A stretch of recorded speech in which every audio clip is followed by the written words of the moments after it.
Sa iba pang balita, isang libreng mini-concert at Heroes Homecoming Celebration para sa ating pambansang kamao Manny Pacman Pacquiao ang idaraos sa SM Mall of Asia mamayang alas 3 ng hapon. May report si JP Soriano. JP?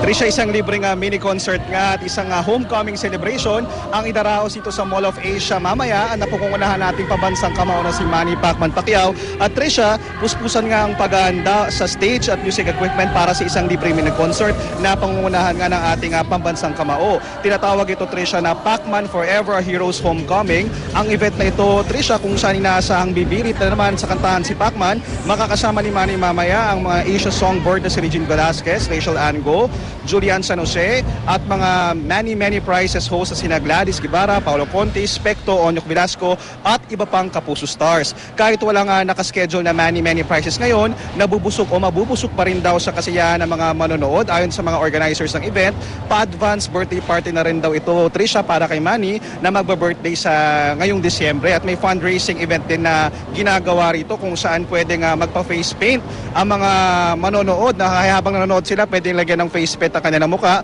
at ang makukuwang donasyon o magbibigay ng donasyon matapos ang face paint ay iaalay daw para sa Kapuso Foundation. At anumang oras nga ay inaasahang darating si Manny Pacquiao dito sa MOA at narito na nga ang ilang mga celebrities na nakita natin na magpa-perform katulad ni Regine Velasquez, sila April Boy Reino at inaasahan nga na magdaragsa ng mga tao dito dahil, Trisha, libre ang panonood ng concert na ito. Balik mo na sa iyo, Trisha.